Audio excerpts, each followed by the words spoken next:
রাখবেন এবং আমাদের দুইজন প্রার্থীর মাঝে দুইটি প্রতীক তুলে দেবেন। বিশ্ব ইসলামী আন্দোলনের প্রধান, বাংলাদেশের গণমানুষের হৃদয়ের স্পন্দন, মোহতারাম আমির জামাত ডাক্তার শফিকুর রহমান। নারে তাকবীর, নারে তাকবীর, আল্লাহু আকবার। বাংলাদেশ জামাত ইসলামী জিন্দাবাদ, জিন্দাবাদ।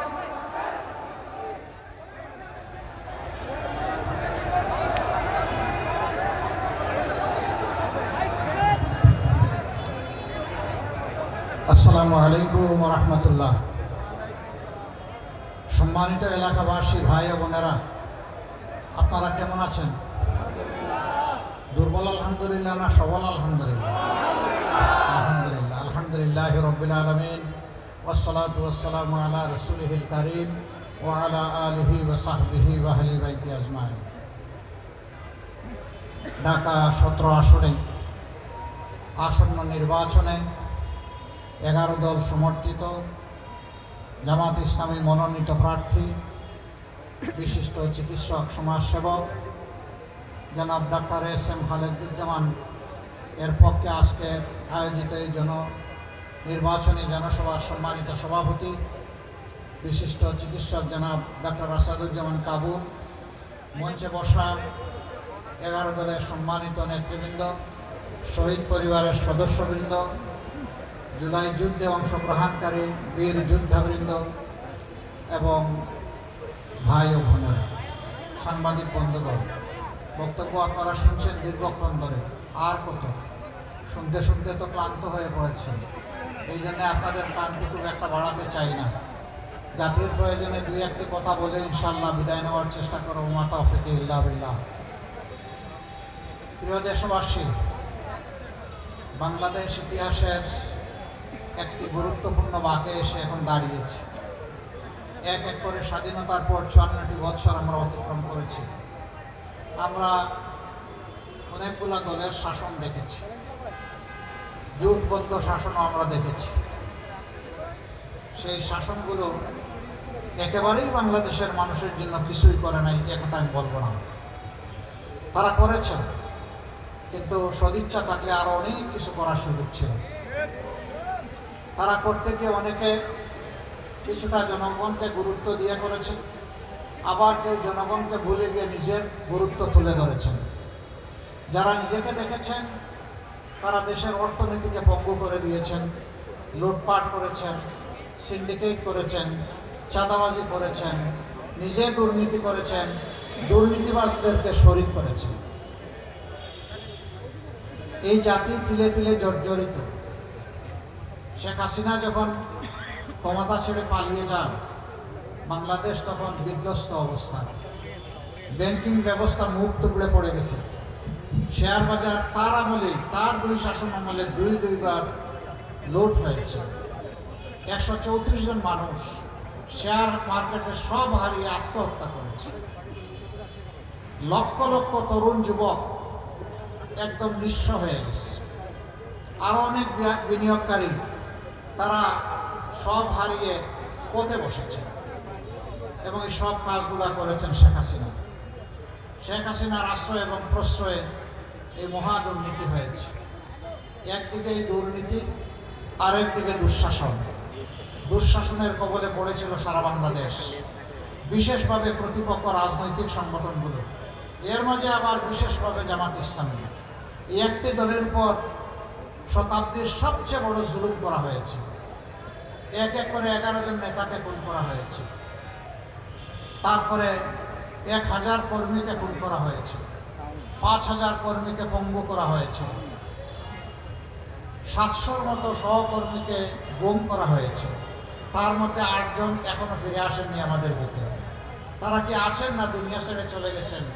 তাদেরকে দুনিয়া থেকে বিদায় করে দেওয়া হয়েছে, আমরা জানি না, তাদের মা বাবারা জানে না, আপনজনরা জানেন না। শুধুই 8 জন নয়, এরকম আরো অনেক মানব সন্তান তারা তাদের আপনজনের বুকে ফিরে আসেননি। সেই কষ্ট, সেই দুঃখ বুকে চেপে আমরা বুকে ধরেই আমরা এগিয়ে চলেছি। এই সব কিছুর পরে 24-এর 5ই আগস্ট একটা পরিবর্তন বাংলাদেশে আসলো। এই পরিবর্তনের নিয়ামক শক্তি ছিল আমাদের যুব সমাজ। এর আগে 15 বৎসরের মতো সময় আমরা ফ্যাসিবাদের বিরুদ্ধে আন্দোলন সংগ্রাম লড়াই করেছি, কিন্তু ফ্যাসিবাদীদেরকে আমরা বিদায় দিতে পারি না। আমাদের যুবক যুবতী সন্তান সন্ততিরা তাদের একটি ন্যায্য দাবি নিয়ে তারা আন্দোলনে নেমেছিল। হাতুড়ি মোগর আর লাঠি দিয়ে, বন্দুক আর গুলি দিয়ে তাদের সেই আন্দোলনকে দমানোর চেষ্টা করা হলো। জুলাই 15 তারিখ ঢাকা বিশ্ববিদ্যালয়ে আমাদের কলিজার টুকরা মেয়েদের উপর আক্রমণ চালালো গুন্ডা বাহিনী। সেদিন তারা ভুলে গিয়েছিল যে তারা মানুষ না অন্য প্রাণী। এই পথ গোটা জাতিকে বিস্ফোরিত করেছিল। সমস্ত মায়ের মনে দুলা লেগেছিল, বিদ্রোহের আগুন জ্বলে উঠেছিল। 16 তারিখ 6 জন সিংহ শার্দুল তারা ফ্যাসিস্ট সরকারের গুলিতে নিহত হলো। বিপ্লবের আইকন আবু সাইদ, বেগম রোকেয়া বিশ্ববিদ্যালয়ের মেধাবী ছাত্র, সে রাস্তায় নেমে রাজপথে নেমে বলেছিল, হয় আমার অধিকার দে, না হয় আমাকে একটা গুলি দে। সে ডানা মেলে বলেছিল, বুকের ভিতরে তুমুল ঝড়, বুক পেতেছি গুলি কর। তার আস্থা ছিল, বিশ্বাস ছিল, জনগণের টাকায় কেনা অস্ত্র এবং গুলি তার বুকে বিঁধবে না। কিন্তু না, একটা নয়, দুইটা নয়, তিনটা গুলি করে তাকে খুন করা হয়। তাকে খুন করার পরে নোংরা রাজনীতি শুরু হয়। প্রধানমন্ত্রী থেকে শুরু করে সেই সময়ের সকল নেতা পাতারা বলতে শুরু করলেন, সে বাহিনীর গুলিতে নিহত হয় নাই, সহযোদ্ধাদের গুলিতে নিহত হয়েছে। এরপরে বলা হলো কোনো গুলি তার গায়ে লাগে নাই, সে এমনিই পড়ে মরে গেছে। তার পোস্টমর্টম রিপোর্ট নিয়ে জালিয়াতি করা হলো। এরকম জাতির সাথে এরা 15.5 বছর চরম জালিয়াতি এবং ধোঁকাবাজি করেছে। সত্য আড়াল থাকে না, বেরিয়ে এসেছে। এই যে আবু সাইদরা বুক পেতে দিয়েছিল কার জন্য? এই আমরা, আপনারা, এখানে ওখানে যারা বসে আছে তাদের জন্য।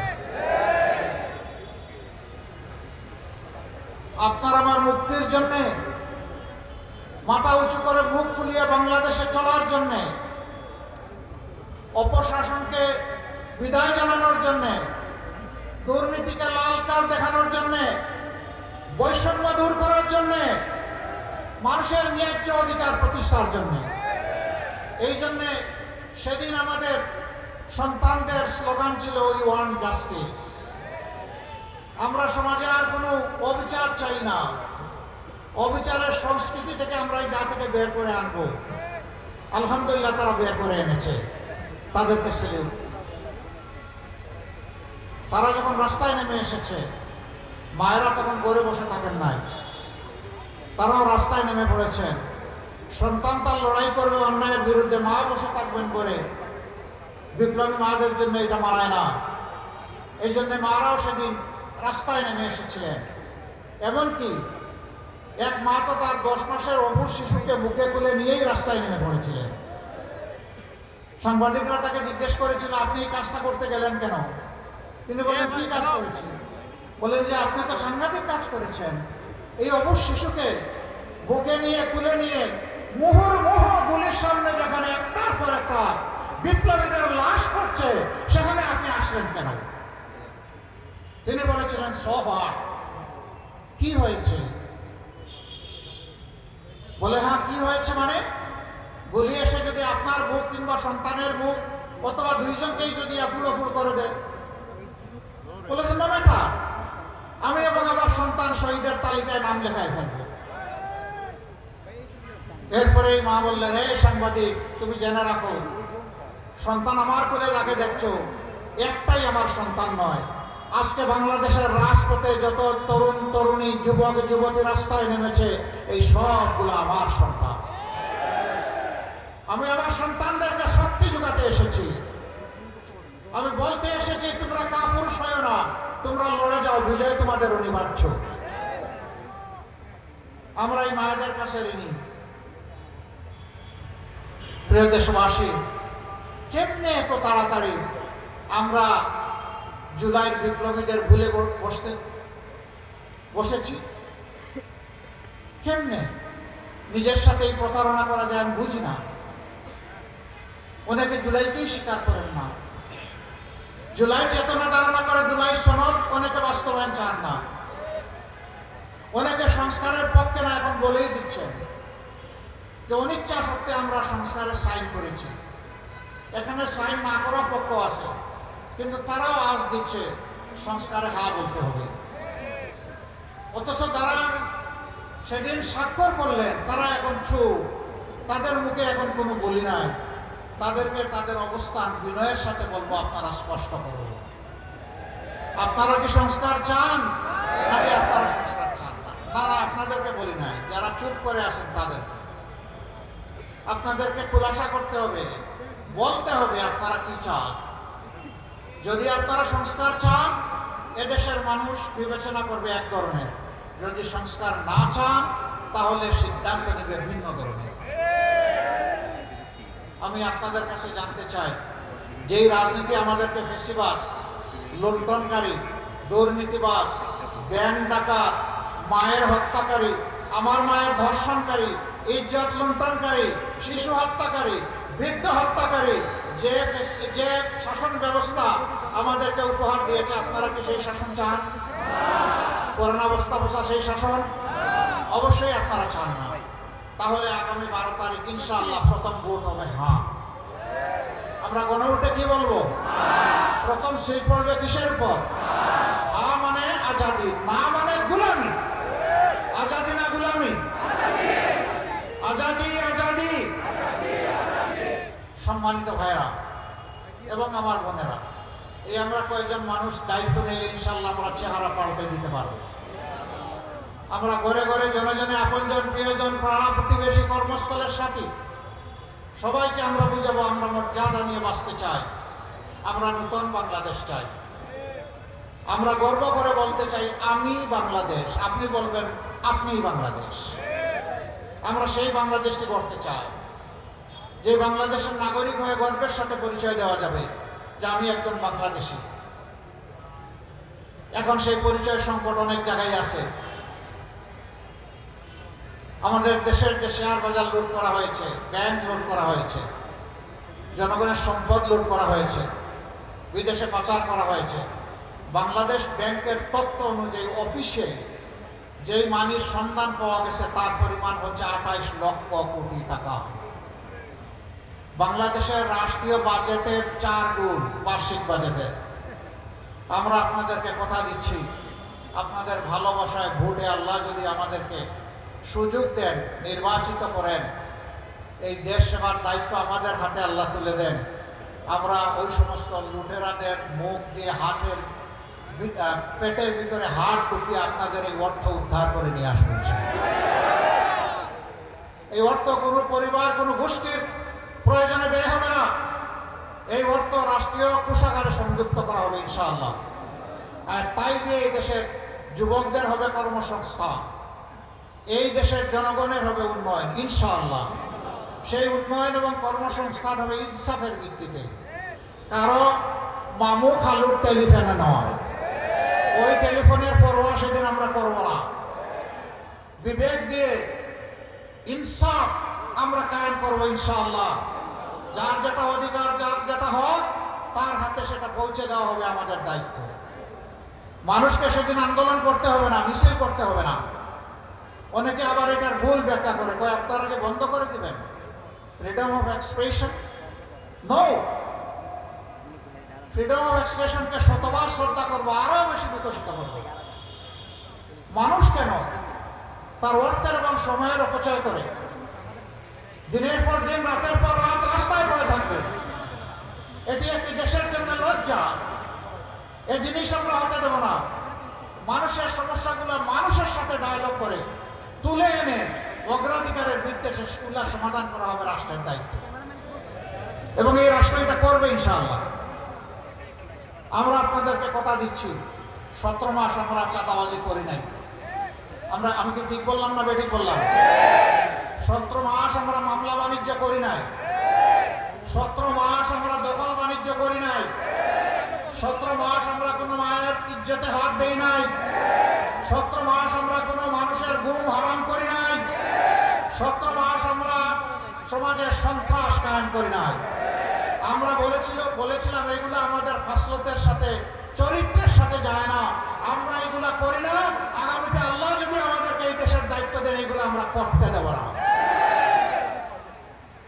ব্যবসায়ীরা ব্যবসা করবেন নিরাপদে, কোনো টেলিফোন এসে তাকে হুমকি ধমকি দিতে পারবে না। এখন ডিজিটাল যুগ, ইনশাআল্লাহ আমরা সেই অ্যাপস ডেভেলপ করে আপনাদের হাতে তুলে দেব। চাঁদাবাজ আপনার কাছে আসা মাত্রই তার সমস্ত ডকুমেন্ট এবং ইনফরমেশন যথাস্থানে চলে যাবে, আপনার কিছুই করা লাগবে না। স্বয়ংক্রিয়ভাবে অ্যাপস চালু হয়ে যাবে, দুর্নীতিবাজ লুকিয়ে বাঁচতে পারবে না, তার স্বয়ংক্রিয়ভাবে আমাদের জালে ধরা পড়ে যাবে। তবে হ্যাঁ, চাঁদাবাজ দুর্নীতিবাজ যারা, তাদের জন্য সুসংবাদ আছে। তোমরা এই সমাজের মানুষ, আমরা তোমাদেরকে সম্মান জানাতে চাই, ভালোবাসতে চাই, কিন্তু এখন যে অপকর্ম করছো তা করলে নয়। এখান থেকে সরে আসো, আমরা তোমাদেরকে শিক্ষিত এবং প্রশিক্ষিত করে তোমাদের হাতেও মর্যাদার কাজ তুলে দেবো ইনশাআল্লাহ। সেদিন হালাল রুজি করে তোমরাও ইজ্জতের সাথে, সম্মানের সাথে বাঁচবা। প্রিয় যুব সমাজ, আমরা জানি লেখাপড়া করার পরে অনেকে কাজ পাচ্ছেন না। কেন পান না? দুটি কারণে পান না। দুর্নীতির রমরমা বাণিজ্য আর বেইনসাফি, এই দুই কারণে আপনারা কাজ পান না। আরেকটা কারণ আছে, সেই কারণ হলো যে শিক্ষাটা আমাদের সন্তানদেরকে দেয়া হচ্ছে, এই শিক্ষা দুনিয়ার অনেক প্রয়োজন পূরণের উপযুক্ত নয়। ইনশাআল্লাহ আমাদের কাজ হবে শিক্ষায় নজর দেওয়া, দক্ষ মানুষ তৈরি করা, চরিত্রবান দেশপ্রেমিক